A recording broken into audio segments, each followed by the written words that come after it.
అందరికీ నమస్కారం.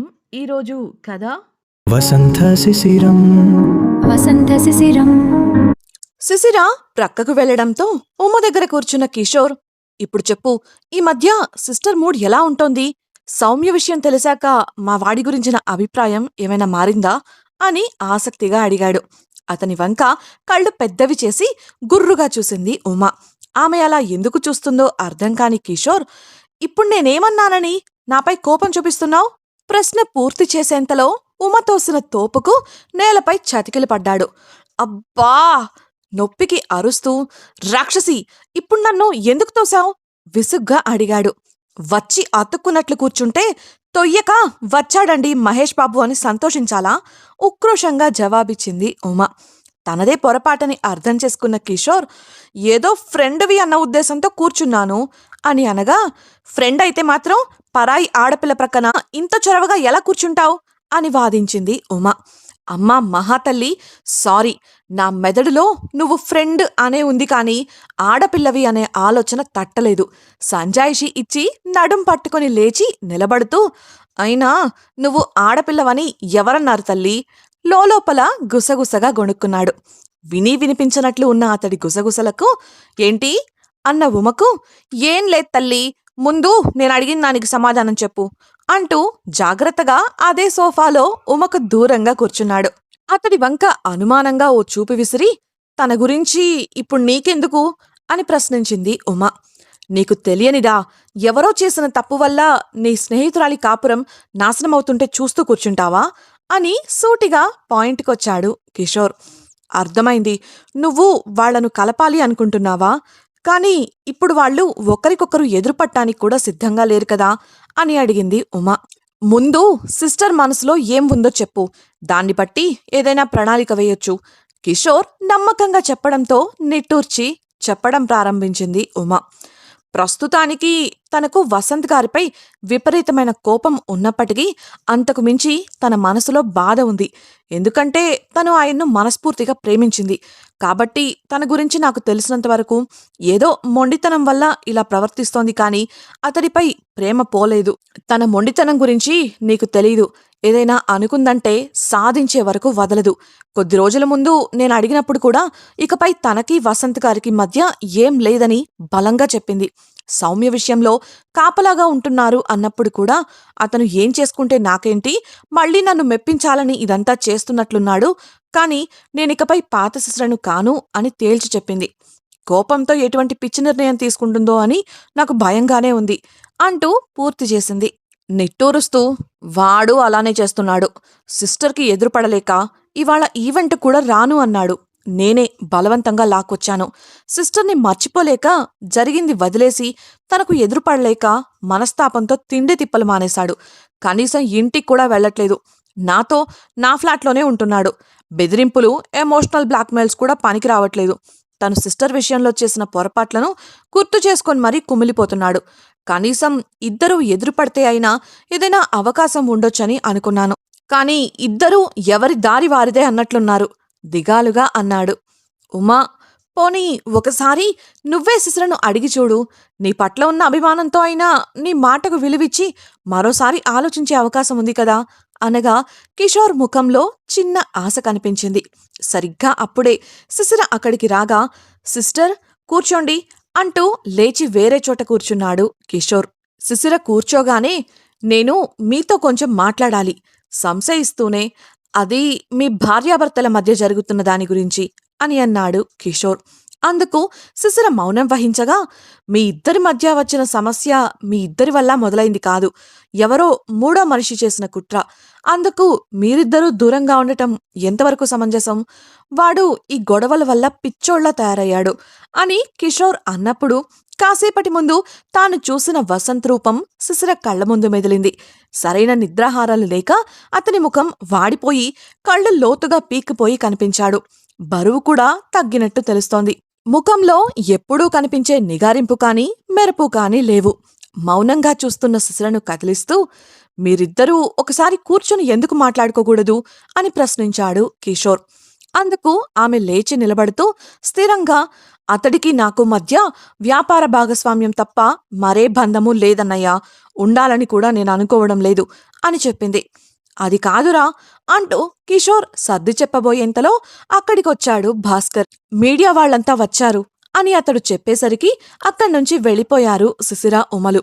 అయితే అప్పటికే అక్కడ జరిగిన సంభాషణను వినేశాడు వసంత్.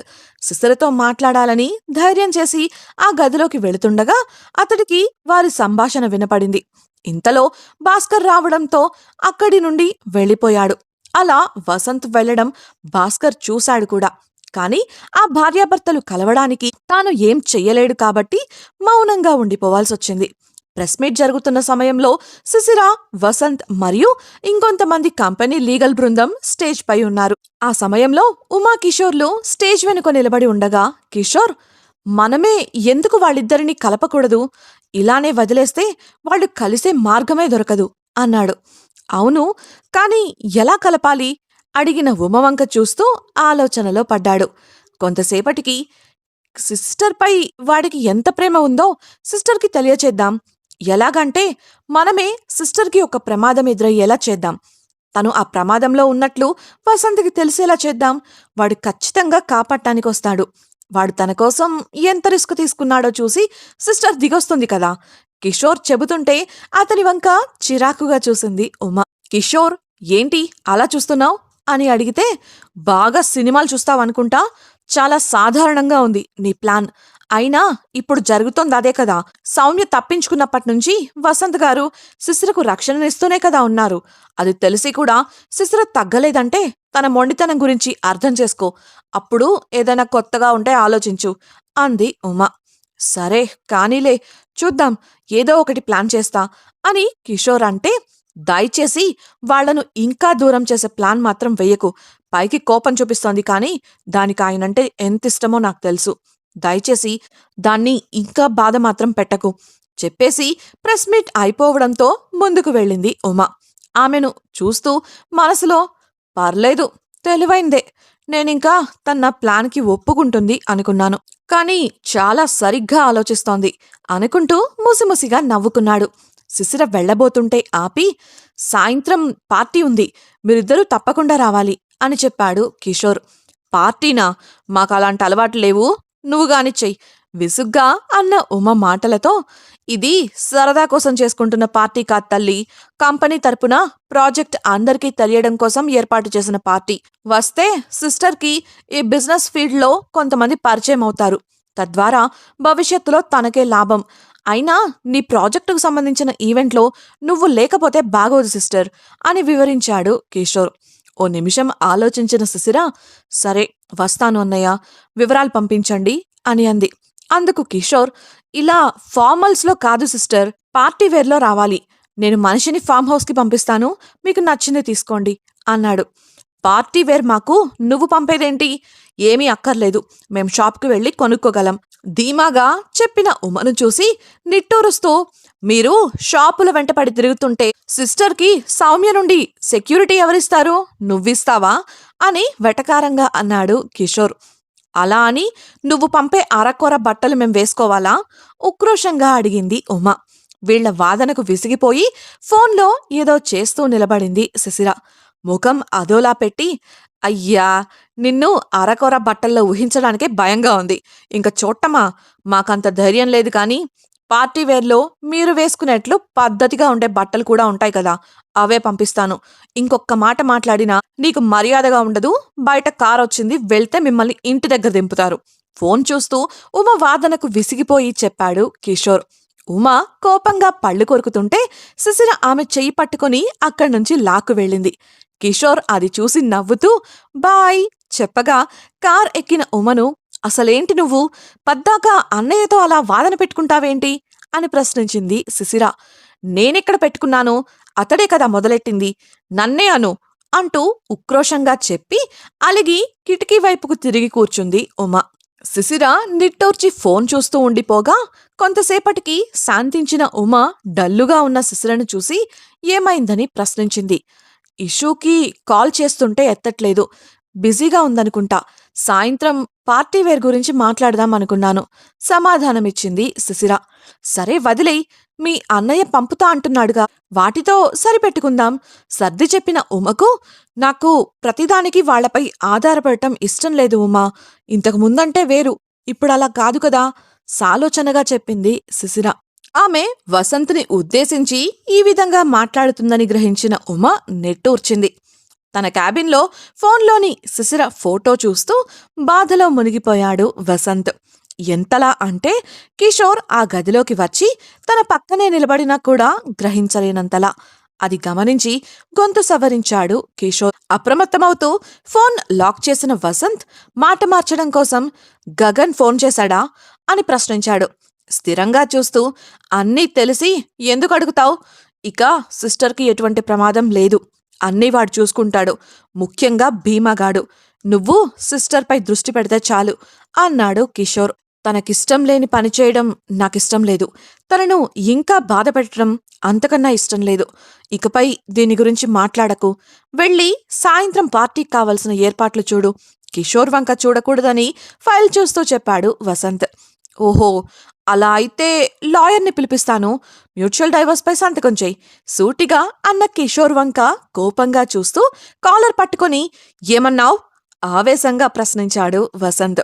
అతడి పట్టు విడిపించుకుంటూ, నువ్వన్నదే కదా నేను అంది, ఎందుకంత కోపం? ఇందాక సిస్టర్ అన్న మాటలు విన్నావుగా, తను కోపంలో అంటుందని నీక్కూడా తెలుసు. ఆ కోపాన్ని తగ్గించే పనులు చూడటం మానేసి ఇలా తనకు నచ్చని పనులు చెయ్యను అంటావేంటి? తనకు నీతో ఉండటం ఇష్టం లేదు కదా, మరి డివోర్స్ ఇచ్చేయి, తను సంతోషంగా ఉంటుంది కదా. కావాలనే వసంత్ను బాధపెట్టేలా మాట్లాడాడు కిషోర్. ఇలా అయినా వసంత్ శిశిరకు ఎదురుపడి ఆమెతో మాట్లాడతాడన్నది అతడి ఉద్దేశం. అయితే కిషోర్ ఆలోచనను పసిగట్టిన వసంత్ వెంటనే తగ్గుతూ, తనకు సాయంత్రం ఈవెంట్కి కావాల్సిన ఏర్పాట్లు చేశావా అని ప్రశ్నించాడు. ఎప్పుడో, వాళ్లు ఫామ్ హౌస్కి వెళ్లేసరికి మనిషి సిద్ధంగా ఉంటారు. అసలు ముందు నేనడిగిన దానికి సమాధానం చెప్పు. సిస్టర్ విషయంగా ఎటువంటి నిర్ణయం తీసుకున్నావు? తిరిగి ప్రశ్నించాడు కిషోర్. వసంత్ మౌనం వహించగా, నాకు చెప్పకపోయినా ముందు నీకు నువ్వు సమాధానం చెప్పుకో. నేను వెళుతున్నా, సిస్టర్ వాళ్ల కోసం కార్ మాట్లాడి పంపించాలి, పార్టీకి కావలసిన ఏర్పాట్లు కూడా చూడాలి అంటూ వసంత్ భుజం తట్టి వెళ్ళిపోయాడు కిషోర్. వసంత్ మాత్రం ఆలోచనల వెల్లువలో కూరుకుపోయాడు. శిశిర, ఉమలు ఫామ్ హౌస్ కు చేరుకునేసరికి అప్పటికే ఒక వ్యాన్ అక్కడ పార్క్ చేయబడి ఉంది. అది తమకు సుపరిచితమైనది కావడంతో వారు చాలా సంతోషించారు. అంతలోనే వారిద్దరిలో ఓ అనుమానం మొదలైంది. తాము ఎటువంటి సందేశం ఇవ్వకుండానే ఆ వ్యాన్ ఇక్కడికెలా వచ్చింది అని. కారణం, శిశిర పార్టీ గురించి తెలిసాక ఆ వ్యక్తికే చాలాసార్లు కాల్ చేయడానికి ప్రయత్నించింది, కాని ఫోన్ కలవలేదు. అటువంటిది ఇప్పుడు ఇలా ఎలా? ఇంతకీ ఆ వ్యాన్ వెనుక ఉన్న రహస్యం ఏంటి? అందులో వచ్చిన వ్యక్తి ఎవరు?